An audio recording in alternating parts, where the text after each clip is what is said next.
Welcome to the Line Life podcast. I'm Jeff Postlethwaite, Senior Editor of T&D World, and today we're bringing you more stories of the grit, courage, and inspirational teamwork that it takes to be a line worker. Thanks for tuning in to the Line Life podcast. My name is Amy Fishbach, and I'm the field editor for T&D World magazine. For this article in our In Case You Missed It series, we're featuring the second part of the Problem Solvers article, which was featured in the 2024 Lineworker Supplement published this September by T&D World. This article was written and is narrated by me, Amy Fishbach. This audio story picks up where we left off, which is the point in the article where it reads, Improving Working Positions on a Pole. Our next inventor, Bruce Thompson, was hooked on the line trade from a young age. When he was just 12 years old, he rode his motorcycle up and down the right-of-way while his dad was working on a 230 kV transmission line west of Miami. He then spent the lunch hour with different crews and learned how to operate a bucket truck. I was just fascinated with helicopters and I wanted to fly, Thompson says. This was the next best thing. I could control the bucket truck, and whenever I turned that handle, I could fly around 100 feet in the air. The guys just took to me, and I loved the way they interacted and had a good time. They were just fun to be around. In high school, he loved wood shop and metal shop and making and building things. It further cemented his desire to work in the field. When he applied for an apprenticeship, he moved from Florida to Colorado, which was a major change. Being born and raised in Florida, I had sand in my shoes, he says. When I went to Colorado, that was the first time I'd ever seen snow. After working as a groundsman and equipment operator, he spent his apprenticeship all over Colorado and Wyoming. Throughout his career, he worked for 3 different power companies and dozens of contractors. He also served as a training crew foreman for Southern California Edison, or SCE, out of IBEW Local 47. His crew of apprentices handled work like teardowns, secondary replacements, and new line construction. During his 28 years with SCE, he traveled a lot and worked in nearly every district. After he retired in 2015, he went back to work for contractors in the line trade before earning his engineering A license and C10 high voltage electrical license. At that point, he was planning on starting his own line construction company, but instead he became an inventor and the founder of Effective Safety Products. His first invention was a step-up, which he was inspired to create as a third-step apprentice who climbed for hours at a time in Denver. We were doing these property line secondary replacements, and I was the only apprentice on the crew, he says. I have really high arches in my feet, and even with good boots, my feet would still hurt. I was thinking, man, if I could just come up with a small little platform, something to get your foot off that 1.5 inch stirrup, it would make life a lot easier. So that's been kicking in my head for over 40 years. On a wood pole, line workers can stick their gaffs in their desired position. But on a steel or composite pole, they are stuck working off of steps in whatever position they happen to be in. This exerts a lot of additional pressure on line workers' feet, legs, and hips, causing pain and discomfort. Also, if they're working on the pole with another line worker who is at the same height, it can be a nightmare to have 4 boots trying to work off of 2 pole steps. By using the step-up, however, line workers can get into proper work positioning, no matter what type of pole they're working on. The groundman sends a 23-pound device up the hand line, and he holds the weight while the line worker attaches it to the pole. It takes about 30 seconds to put the step-up into position, and line workers can work on different sides of the same pole. By helping line workers to get into better position on the pole, they can also have longer careers in the field. Thompson should know. After working decades in the field, he's had surgery to both knees and shoulders and a stem cell treatment after living with pain. Line workers should work smarter, not harder, he says. You're out of position the whole time on those composite and steel poles, and that makes you more tired. And in my mind, more susceptible to making a bad decision or injuring yourself. To further improve ergonomics, Thompson sloped the back of the platform rather than making it flat and positioning it at 90 degrees to the pole. That way, when line workers lean back in their belts, their feet are still at a 90-degree angle to their leg. It feels like you're standing straight up on flat ground. but you're up on top of a pole, and then you lean back in your belt. So ergonomically, it's super comfortable, Thompson says. When you lean back in your belt now, your knees aren't being jammed up into your legs and hips. The step up allows you to stand in a more upright, more comfortable position. It makes you feel like you're working in your hooks more than just working from the steps. The idea first came into fruition when SCE first brought in composite poles. His friend reached out to him to see if there was a way to attach a baker board to the poles. Because it was impossible to use the traditional chains, Thompson then spotted 2 old baker boards in the trash, and between the 2 he made one product that could work. And he retrofitted it to handle a 4-inch ratchet strap and added a coating so it wouldn't scratch the pole. Even so, it was too heavy. I still thought that, well, you're dealing with this big, awkward, heavy thing, and it's all one guy could carry back to the yard by himself, he says.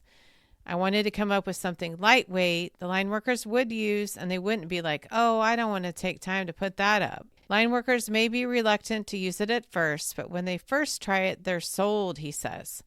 When I do demonstrations, it puts a smile on my face when someone comes up and I give them my belt and ask them to stand on it. It's almost like a light bulb above their head goes off and they go, wow, this is amazing. I can reach anything and everything I need to reach, and I can spin around in my belt. He says one of the things that brings him the most joy is seeing the line worker get on the step up for the first time. I relate it to kind of like a new motorcycle, he says. You can look at the latest and greatest model, walk around it, and even sit on it, but you don't have a clue what it's really like until you fire it up and take it for a ride. Thompson started making the step up in his garage, and he realized very quickly that he couldn't work full time and build them to the point where others could buy them. When he first started out, he was leveraging his welding experience to make them out of 1-inch pipe. That was the practical way to make it. And in reality, it wasn't, because I had 17 pieces in each step up. They had to cut and chamfer the edges, and it was just so time consuming. He then partnered with a local person who has built products for the aerospace industry. But again, it took too much time to manufacture the device. Next, he modified the design of bending it into 2 halves, welding it together, and adding a gusset. After working with a lot of different craftsmen just to make one device, he and his friend decided to build the entire product on a CNC machine out of 4 solid pieces of aluminum, so it fits the buckle well and has a strong connection. You start off with a solid piece and you carve out the bottom, and then you turn it over, put it back in the machine, and it basically cuts out the designs at the top, he says. After seeing that, it was so much better than anything I'd ever dreamed of. He wanted to thank all the other line workers for giving him ideas and advice to improve his invention. He says most of the ideas for products in the line trade come from line workers, and he's happy to help others who have an idea on how to improve productivity and safety in the trade. It wouldn't be where it is without all your collaboration, he says. I really appreciate it from the bottom of my heart. I thank you for all your input. One thing he likes most about being an inventor is that he is helping his brothers and sisters in the line trade. When they get home after working on the steps, they're beat and worn out, he says. When they work off the step up, they'll still have the energy to play with their kids, and that makes me feel really good. Another California line worker turned inventor, Tim Barrett, hailed from Victoria, Melbourne, Australia. After dropping out of high school at the age of 15 years old, he became a sparky or electrician before becoming a liney or line worker. Back when he started, there was no such thing as a licensed line worker in Australia, and he had 2 pathways to top out.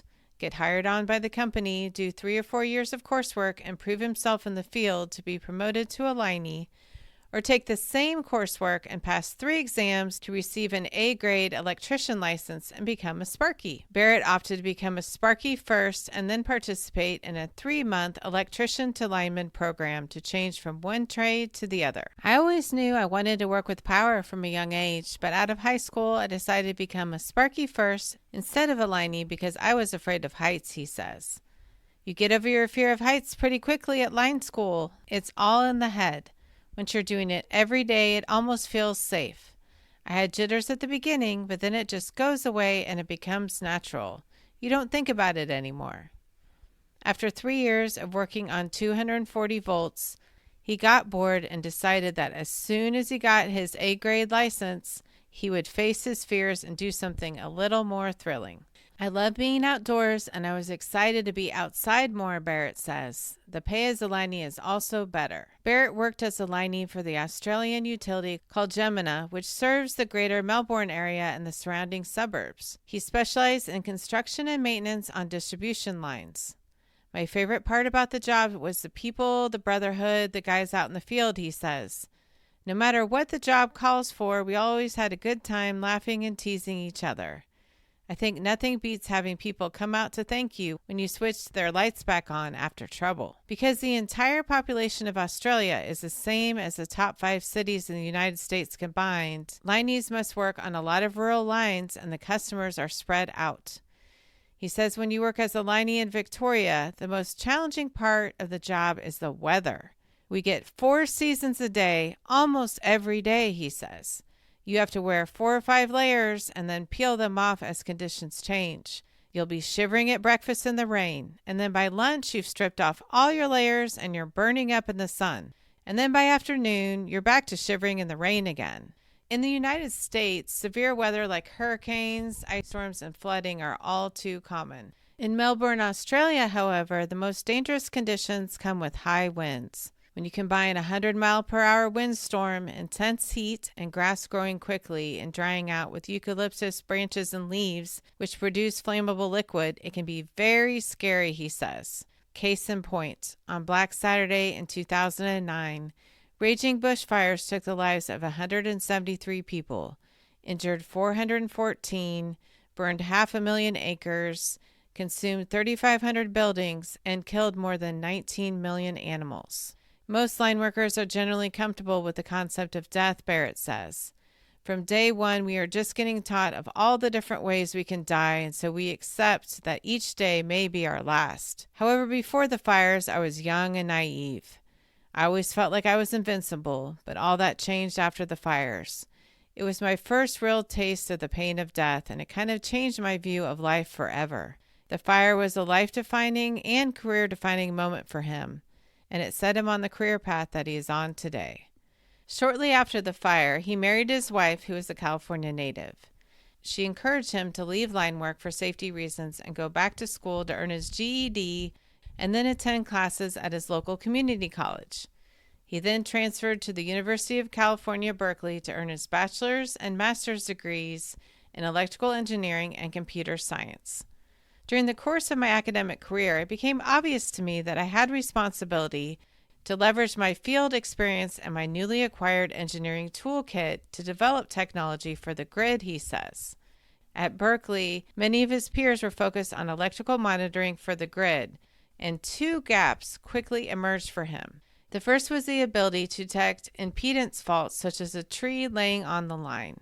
We literally don't know what's happening when the grid is off. He says most of the academic and industry research is exclusively focused on electrical monitoring to process voltage and current measurements and detect and locate fault conditions. But this approach appeared flawed to me. The prerequisites to detecting these faults using electrical measurement requires that the fault produced an arc. But as a line worker, I had seen trees laying onto lines or lines coming to the ground, and they didn't produce an arc. During these events, you have current flowing through the tree to the ground, and it slowly heats up the tree until it combusts into a fire or the line electrocutes someone. This is a huge risk. He relied on his time in the field to find a solution that was easy to install and operate. When he couldn't find one, he decided to build his own grid to test technologies. 6 years ago, after months of research, I wasn't able to find a single electrical monitoring solution or approach that could reliably detect high impedance faults, he says. Even today, there's no electrically based monitoring solution that can reliably detect a large tree laying into a line. And this has ignited massive catastrophic fires here in California and throughout the country. It's baffling to me that these events are some of the highest risks to wildfire ignition and to public safety. Yet utilities have no way to detect them without a reliable detection method. The only solution is to switch off power after it during dangerous weather conditions. After coming up empty-handed on electrical sensing, he decided to build his own full-size grid with research-grade sensors, 55-foot poles with 200-foot spans, 124 kilovolt amps of generation, and transformers in Richmond, California. He recorded every single experiment to see if there was another way to detect the events. I basically ran a Mythbusters-style grid laboratory, he says. I was throwing trees on energized lines, cutting live lines with bolt cutters, exploding transformers, and driving cars into poles. Literally every fault you can think of, I've probably done it on my grid hundreds of times. I guess it's the line worker's dream. Through his research, he and his team discovered that the vibration and acoustic signals were unique and clearly above noise in every single trial. And then they could even tell the difference between each of the fault conditions based on these signals. Then I asked the question, what if I look at the grid like a giant guitar instead of like a circuit board, he asked. The lines are strings, the poles are frets, and essentially you place a large guitar pickup on the poles to observe these vibration and acoustic signals that can be felt and heard from the pole during fault conditions. And now, since these are mechanical signals, you have visibility during an outage. Fast forward to today, and his company, Gridware, which he founded with UC Berkeley alums Abdul Rahman bin Ammar and Hals Chen, secured a patent for the GridScope system. The company now has thousands of sensors deployed across the country and works with 4 of the top 15 largest utilities in the United States.